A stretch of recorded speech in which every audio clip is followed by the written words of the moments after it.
control over Saudi Arabia to Donald J. Trump. And how do you know this? Because they publicly held this sword dance ritual, which is a very, very big deal too. Yeah, the first leg of a whirlwind 8-day tour that will take him to Israel. And then he went to Saudi Arabia first because he needed to. There's a reason he went to Saudi Arabia first. All eyes are, of course, on Trump as he takes his first steps as head of state on the world stage. Al-Walid was the crown prince at that time. Now, he got right into the whole adrenochrome thing. What is this shit? That stuff makes pure mescaline seem like ginger beer, man. Adrenochrome. Adrenochrome? You are a disgrace, not only to the GOP, but to all of America. Withdraw from the U.S. presidential race, as you will never win. This is all because this Al-Walid got sucked in by the cabal, the 13 families, one of the three main arms of their weaponry. There are a lot of Saudis that didn't like this. They knew what was going on and they didn't like it. But there's a lot of people that draw lines with children. Okay. I really don't think he's the right messenger for a message, to bring a message of peace and unity to the Middle East. Of a pretty stunning moment. Jim was talking about the publicity of this. Well, Saudi King Salman presented that to the president. It's a gold medal. The collar of Abdulaziz Al Saud is what it's called, and it's the nation's highest honor. What is the symbolism there? What is the intention as he gives him that honor? Because already what we are seeing, the grandeur of this welcome, is so different from what we've seen with past presidents. When Trump arrived in the summer of 2017, he laid out all of the documents. That's what they did to everyone. They had folders, and the folders had all the documents. These are some of the 33 Haitian children an American Baptist group allegedly tried to unlawfully take out of the country on Saturday. Anolberia is a small village with a painful past. All of these girls are victims of trafficking. There were photographs. They came with discs, CDs, and DVDs. And the CDs and DVDs had fantastic production value, and it had all of their footage doing the most horrific things. The NSA has it all on all of these people. This was, quite a surprising move here by Prince Mohammed. I mean, most of all, this arrest or detainment of Al-Walid. We're talking about weeks after Trump came and on his visit in July of 2017 to Saudi Arabia.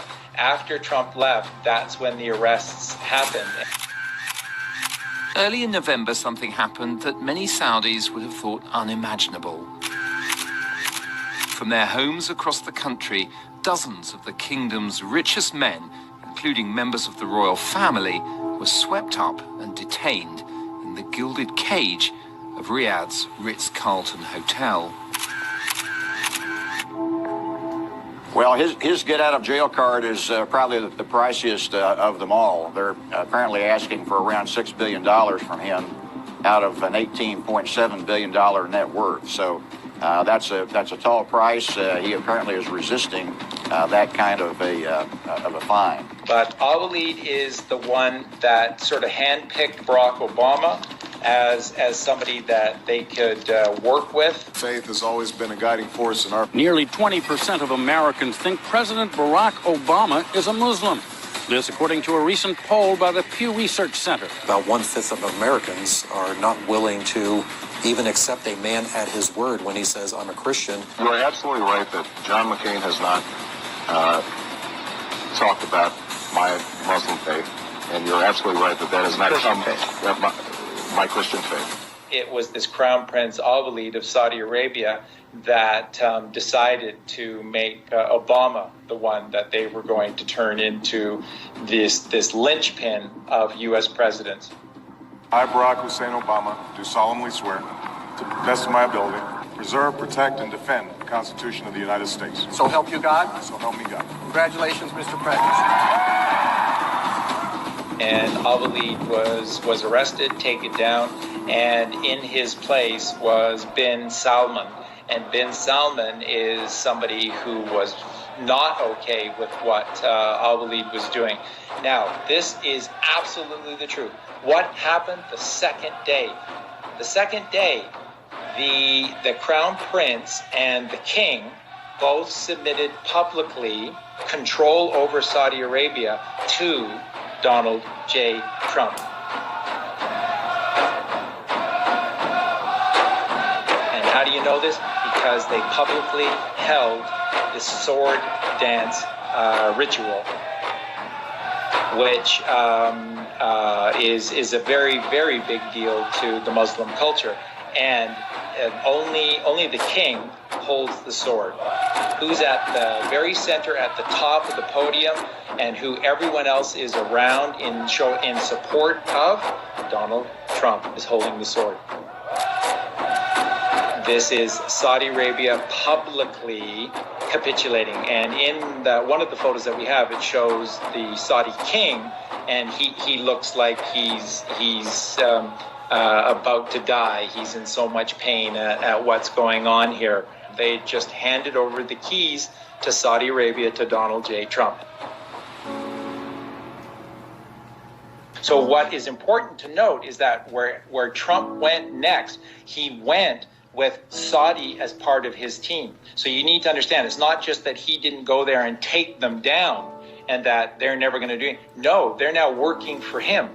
They're part of this team. They're part of the Q plan now. You need to wrap your heads around this. Direct from Riyadh, President Trump took the first official flight. And then the days that followed, Trump left Saudi Arabia and went immediately to Israel. Defeating terrorism and creating a future of harmony, prosperity, and peace. But we can only get there working together. There is no other way. Mr. Trump has already disappointed many Israelis. He promised to move the U.S. embassy from Tel Aviv to Jerusalem, his next stop. However, all the signs are that won't happen now. One thing, in fact, we can just see there, just let me stop by saying we see President Trump there wearing a skull cap, a kippah, in fact, as it's known in Hebrew, being taken to the Western Wall by the ultra-Orthodox rabbi in charge of the location. And clearly he's been asked to look at text as such, explaining the importance of the wall. What is also very interesting for viewers is the fact that he's actually standing with his wife, because men and women are actually separated in front of the wall. Do you remember how angry most of you got when you saw those pictures of Donald Trump at the Wailing Wall?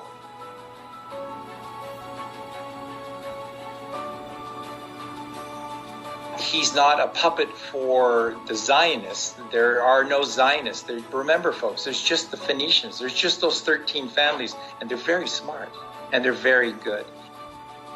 And he sat down with everybody in front of the camera and behind the cameras, the people that are really in power, and he laid it all out on these minions.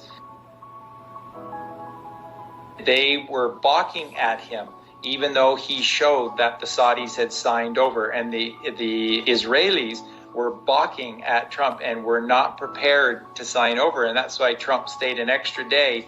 Trump was not going to leave Israel without them capitulating to him. Jerusalem, the ancient city claimed by three of the world's great religions, now central in a dispute pitting President Trump and Israel's prime minister against most world leaders. The president telling the heads of Israel, Egypt, Jordan, Saudi Arabia, and the Palestinians today he will recognize Jerusalem as Israel's capital. An unprecedented move breaking with U.S. policy since Israel was created. And the sort of the how do you know moment is after visiting the Wailing Wall, Israel publicly submitted allowing the United States to move their embassy to Jerusalem. But the president will not move the U.S. Embassy from Tel Aviv to Jerusalem right away, despite a campaign promise. We will move the American Embassy to the eternal capital of the Jewish people, Jerusalem. This is symbolic. It is a symbolic act to show who has the power, even in the Holy Land. And we extend a hand in friendship to Israel, the Palestinians, and to all of their neighbors. May there be peace. May God bless this embassy. May God bless all who serve there. And may God bless the United States of America. Thank you. Step number 2 of the journey completed. President Trump met with Pope Francis at the Vatican, toured St. Peter's Basilica. Saudi, Israel, and then the Vatican. Hi, George. Good morning from Rome. As you know, these are two leaders who don't see eye to eye on a number of issues. They had that very public feud during the campaign over immigration. But today, that first face-to-face right here at the Vatican, and they both seem to genuinely get along. Vatican, and he presents to Pope Francis a massive, apparently the folder was absolutely huge, and handed it over to them and said, yeah, you know, take your time, have a look-see. Apparently Trump kept making little digs at Pope Francis about his red shoes. Yeah, you might want to put your red shoes on when you look at all of this stuff. And so that's what Trump is saying. I'm not leaving here until you sign some documents for me. It took the Vatican that night, and the next day they capitulated. When you see Pope Francis with a world leader and he meets a lot of them, it's easy to read into it. He doesn't have much of a poker face, I guess. But here he is with German Chancellor Angela Merkel, happy. Here he is with President Putin, not too thrilled. See you with President Obama, laughing it up. And finally, here he is with the Trump.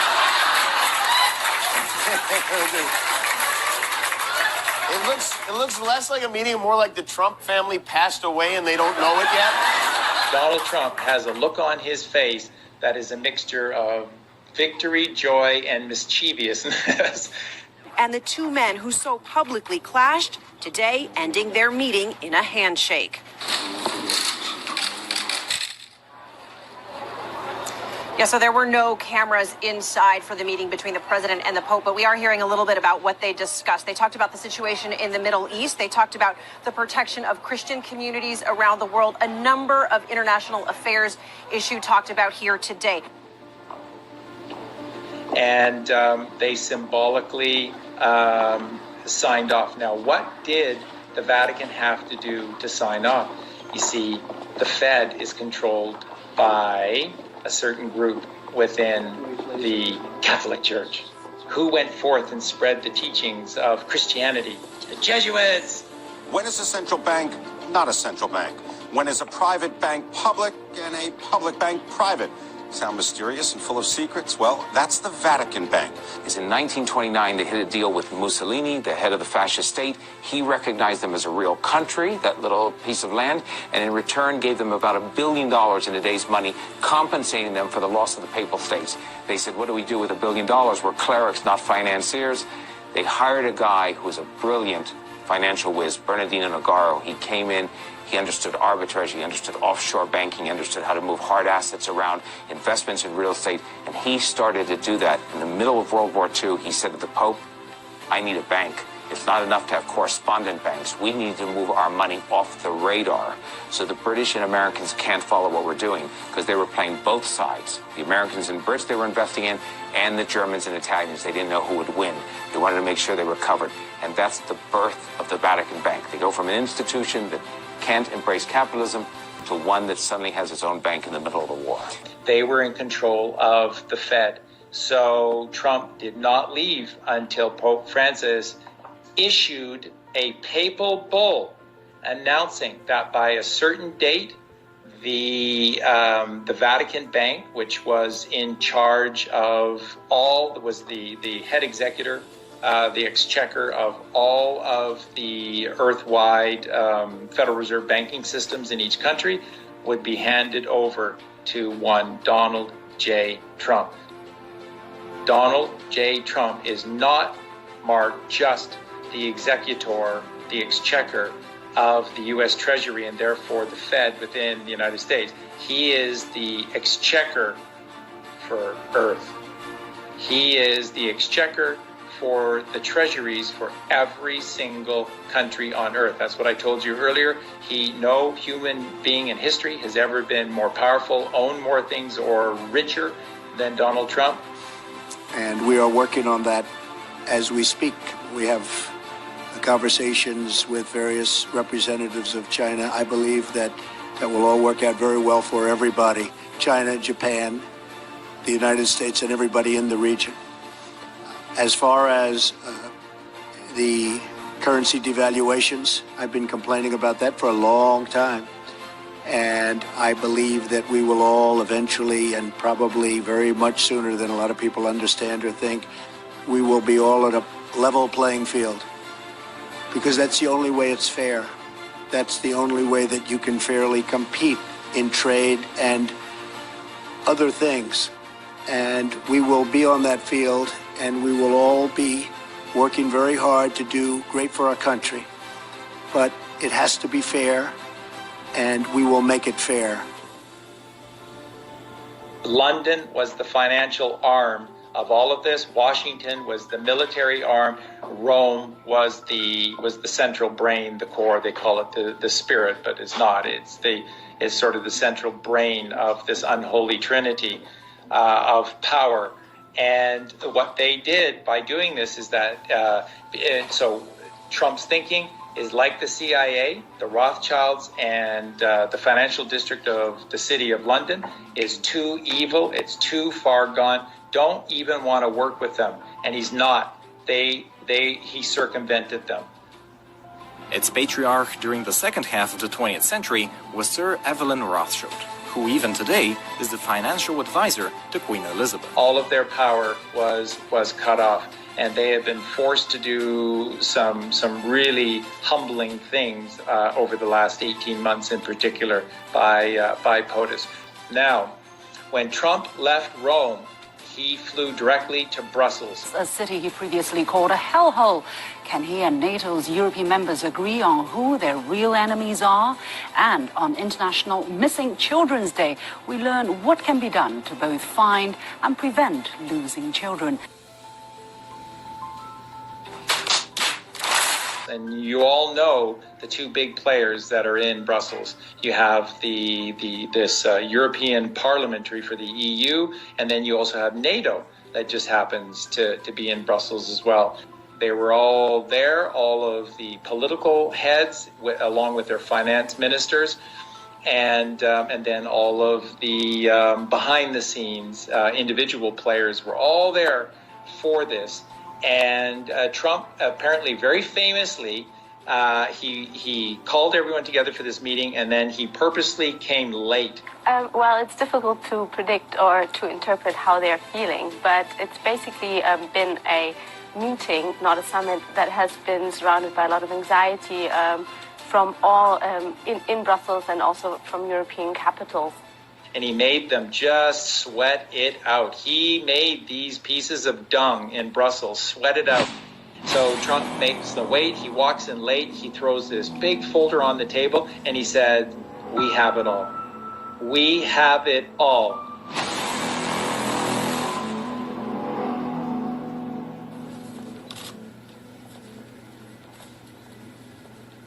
And in short order, those little rats, those little cowards, they all capitulated in very, very short order. And there was a whole bunch of things that occurred in the following days from there, including the EU backing down on Brexit. No more financial contributions. No more European Court of Justice. No more common fisheries policy. No more being talked down to. No more being bullied. No more Guy Verhofstadt. I mean, what's not to like? I know you're going to miss us. I know you want to ban our national flags, but we're going to wave you goodbye. And we'll look forward in the future to working with you as sovereign If you disobey the rules, you get cut off. Could we please remove the flags? NATO having to, step up and basically pay for the bulk, and all of these different nations instead of the United States having to fund all of them. He plans to tell other members to spend more on defense and step up the fight against terrorism. I have been very, very direct with Secretary Stoltenberg and members of the alliance in saying that NATO members must finally contribute their fair share and meet their financial obligations. But 23 of the 28 member nations are still not paying what they should be paying and what they are supposed to be paying for their defense. It's not like that's a big deal in terms of saving money or anything. No, it's symbolic. It's symbolic. You're going to pay for NATO from now on. We're not, because I'm in charge. So when the photo op came for this famous meeting in Brussels, Trump again came late. And he just shows to everyone who was there that he was in charge of the meeting. He disseminated the information to the press. He said what was going down. He showed them. He came in late, and then he left. And he owns the EU and NATO. That's why they've done everything they've done ever since. Now, in